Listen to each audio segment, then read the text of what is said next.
പ്രിയപ്പെട്ട വിദ്യാർത്ഥി സുഹൃത്തുക്കളെ, കാലിക്കറ്റ് യൂണിവേഴ്സിറ്റിയിൽ BA എക്കണോമിക്സ് ചെയ്യുന്ന വിദ്യാർത്ഥികളെ 5th സെമസ്റ്ററിലെ കോർ പേപ്പറായിട്ടുള്ള ഫിസിക്കൽ എക്കണോമിക്സിൽ മൊഡ്യൂൾ 4 പബ്ലിക് ഡെപ്റ്റ് ആൻഡ് ബഡ്ജറ്റ് ഇൻ ഇന്ത്യ, അതിലെ 2 മാർക്കിൻ്റെ ക്വസ്റ്റ്യൻസ് അതിൻ്റെ ആൻസറുമാണ് നമ്മൾ ഈ വീഡിയോയിൽ ഡിസ്കസ് ചെയ്യുന്നത്. ഇതുവരെ എൻ്റെ ചാനൽ സബ്സ്ക്രൈബ് ചെയ്യാത്ത പ്രിയപ്പെട്ട വിദ്യാർത്ഥി സുഹൃത്തുക്കൾ സബ്സ്ക്രൈബ് ചെയ്യുമല്ലോ. അപ്പോൾ നമ്മൾ ആദ്യം പറയാൻ പോകുന്നത് public ഡെപ്റ്റ്. Public debt refers to the total amount of money that a government owes to external creditors and its own citizen.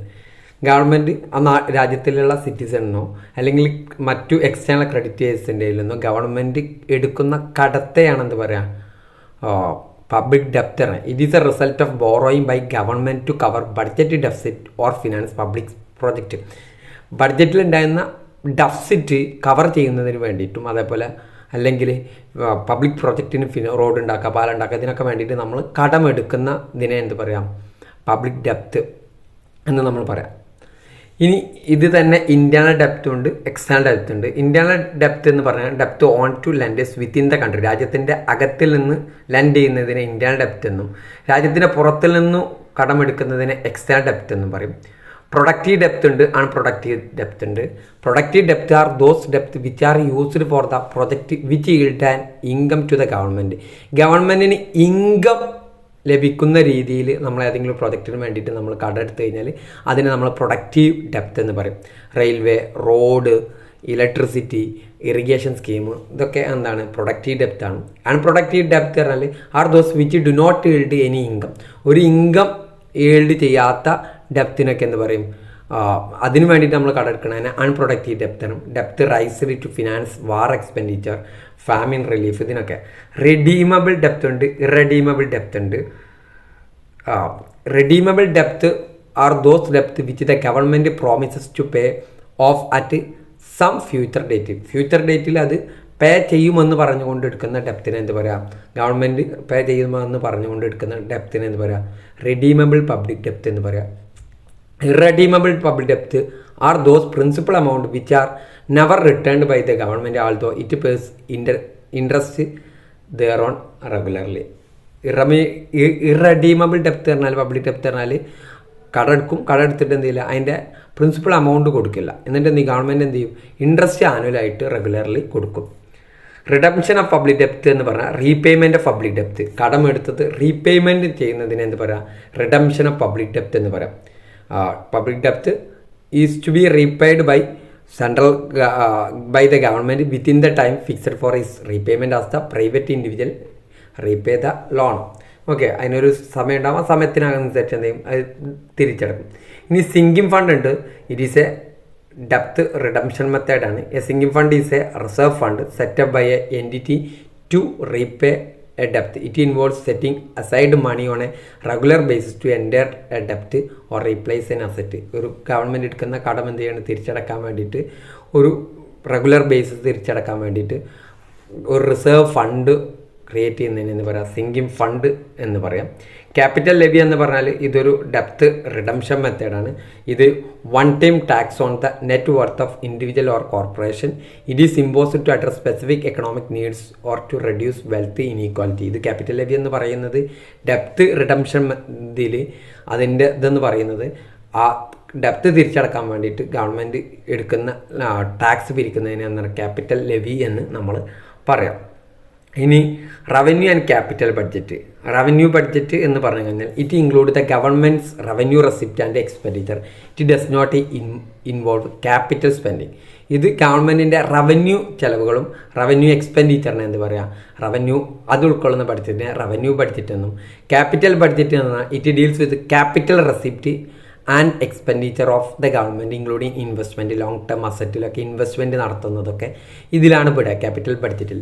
ഇനി സീറോ ബേസ് ബഡ്ജറ്റിംഗ് പറഞ്ഞാൽ നമ്മുടെ നാട്ടിലുള്ള ഇന്നത്തെ ബഡ്ജറ്റ് സിസ്റ്റം എന്ന് പറയുന്ന ബഡ്ജറ്റ് എന്ന് പറയുന്നത് എന്താണ്, നമ്മൾ മുൻ വർഷങ്ങളത് അതേപോലെ ഈ വർഷത്തെയും അതുപോലെ അടുത്തൊരു വർഷത്തേക്കുള്ള ഫിനാൻഷ്യൽ സ്റ്റേറ്റ്മെൻറ്റാണ് ബഡ്ജറ്റ് എന്ന് പറയുന്നത്. സീറോ ബേസ് ബഡ്ജറ്റിംഗ് പറഞ്ഞാൽ zero base is an approach where each department budget starts from scratch every year and they must justify every expense regardless of past budget. Past ബഡ്ജറ്റിനെ നോക്കില്ല. ഇപ്പോൾ ഓരോ വർഷത്തെയും ബഡ്ജറ്റ് എടുക്കുമ്പോൾ അവിടുത്തെ ഓരോ ഡിപ്പാർട്ട്മെൻറ്റ് എന്ത് ചെയ്യും, കഴിഞ്ഞ വർഷത്തൊക്കെ ഒഴിവാക്കിക്കൊണ്ട് they must justify every expense, ഈ വർഷത്തേക്കുള്ള എക്സ്പെൻസ്. അതിന് സീറോ ബേസ് ആയിരിക്കും. നമ്മൾ ഇപ്പോൾ സാധാ ബഡ്ജറ്റിൻ്റെ സിസ്റ്റം എന്താ, മുൻ വർഷത്തെ ബേസിൻ്റെ അടിസ്ഥാനത്തിലായിരിക്കും ബഡ്ജറ്റ്. അപ്പോൾ ഇതിനൊരു സീറോ ബേസ് ആയിരിക്കും. ഈ വർഷത്തെ ബഡ്ജറ്റിന് ഈ വർഷം തന്നെ അതിൻ്റെ എക്സ്പെൻസും അത് എങ്ങനെ മീറ്റ് ചെയ്യും എന്നൊക്കെ പറഞ്ഞുകൊണ്ടുള്ള ബഡ്ജറ്റ് സീറോ ബേസ് ബഡ്ജറ്റിംഗ് എന്ന് പറയുന്നത്. പെർഫോമൻസ് ബഡ്ജറ്റിംഗ് എന്ന് പറഞ്ഞാൽ performance budget involves allocating fund based on the efficiency and effectiveness of a program, focusing on the outcome and the result rather than input നോക്കാതെ ഒരു ബഡ്ജറ്റിങ്ങിൽ fund allocate ചെയ്യുന്നത് അതിൻ്റെ എഫിഷ്യൻസിയും effective, ഒരു പ്രോഗ്രാമിൻ്റെ എഫിഷ്യൻസിയും എഫക്റ്റീവ്നെസ്സും നോക്കിയിട്ടായിരിക്കും ആ ഫണ്ട് അതിലേക്ക് അലോക്കേറ്റ് ചെയ്യുക. Focusing on the outcome and result, അതിൻ്റെ ഔട്ട്കമും അതിൻ്റെ റിസൾട്ടുമാണ് ഇതിൽ ഫോക്കസ് ചെയ്യുക. ഇനി physical policy is the use government revenue and expenditure to influence the economy.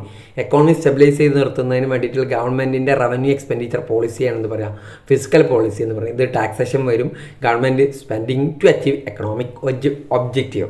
Okay, ഇനി ഡെഫിസിറ്റ് ഫിനാൻസിങ് ഉണ്ട്. Deficit financing is the practice of funding government spending through borrowing rather than from revenue. It leads to budget deficit. Deficit financing പറഞ്ഞാൽ നമ്മൾ കട എടുത്തുകൊണ്ട് എന്ത് ചെയ്യുക, ഇവിടെ കൂടുതലായിട്ട് സ്പെൻഡ് ചെയ്യുന്നതിന് നമ്മൾ റവന്യൂ നോക്കാതെ അതിനേക്കാളും കൂടുതൽ നമ്മൾ ചിലവഴിച്ചിട്ട് ഗവൺമെൻറ് സ്പെൻഡ് ചെയ്യുന്നതിന് എന്ത് പറയുക, ഡെഫിസിറ്റ് ഫിനാൻസിങ് എന്ന് പറയാം. ബ്ലാക്ക് മണി എന്ന് പറഞ്ഞാൽ black money refers to income that is not reported the government for the tax purpose. Tax പർപ്പസിന് റിപ്പോർട്ട് ചെയ്യാത്ത മണിയെ എന്ത് പറയുക, ബ്ലാക്ക് മണി എന്ന് പറയാം.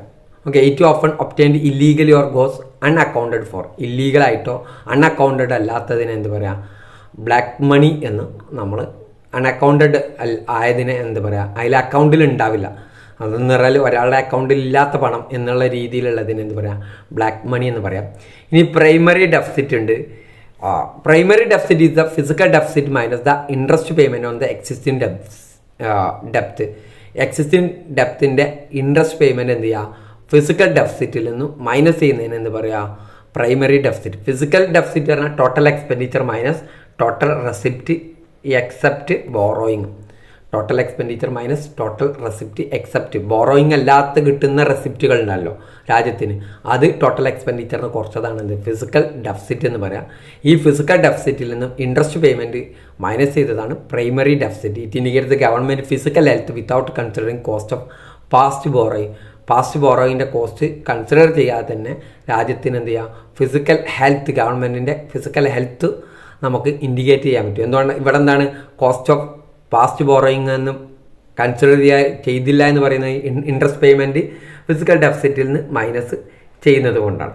Revenue and capital deficit. Revenue deficit is the when the government total revenue expenditure exceed the total revenue receipt. Total revenue expenditure total revenue റെസിപ്റ്റിനെ കാട്ടി കൂടുന്നതിന് എന്ത് പറയുക, റവന്യൂ ഡെഫിസിറ്റ് എന്ന് പറയുക. ക്യാപിറ്റൽ ഡെഫിസിറ്റ് എന്ന് പറയാം when the government capital expenditure is less than is capital receipt. ഗവൺമെൻറ്റിൻ്റെ ക്യാപിറ്റൽ എക്സ്പെൻഡിച്ചർ ക്യാപിറ്റൽ റെസിപ്റ്റിനെ കാട്ടിലും കൂടിക്കഴിഞ്ഞാൽ ക്യാപിറ്റൽ ഡെഫിസിറ്റ് എന്ന് പറയാം. Budget deficit. A budget deficit occurs when government spend more money than its collects in revenue. റവന്യൂവിൽ collect ചെയ്യാൻ വേണ്ടി കൂടുതലായിട്ട് ഗവൺമെൻറ് എന്താ സ്പെൻഡ് ചെയ്യുകയാണെങ്കിൽ അതിനെ ബഡ്ജറ്റ് ഡെഫിസിറ്റ് എന്ന് പറയുന്നത് total expenditure minus total receipt. ഇനി contra cyclical physical policy. It is a physical policy involves a use government spending and taxation to offset fluctuation in economic activity. Economic ആക്ടിവിറ്റിയിലുള്ള fluctuation offset ചെയ്യുന്നതിന് വേണ്ടിയിട്ട് government സ്പെൻഡിങ്ങും taxation use ചെയ്യുന്നതിന് എന്താ പറയുക, contra cyclical physical policy എന്ന് പറയുന്നത്. Countering economic cycle എന്ന് പറയും. ഇതെന്ന് പറഞ്ഞാൽ ഒരു ഉദാഹരണം, ഡ്യൂറിങ് റിസഷൻ ടൈമിൽ എന്ത് ചെയ്യുക, ഇൻക്രീസിങ് സ്പെൻഡിങ്, കൂടുതലായിട്ട് സ്പെൻഡ് ചെയ്യുക. ഓക്കെ, ഇതിനെ എന്ത് പറയുക, കോൺട്രാ സൈക്ലിക്കൽ ഫിസിക്കൽ പോളിസി എന്ന് നമ്മൾ പറയാം. ഇത്ര കാര്യങ്ങളാണ് 4th മൊഡ്യൂളിൽ നിന്ന് നമുക്ക് പഠിക്കാനുള്ളത്. ഓക്കെ.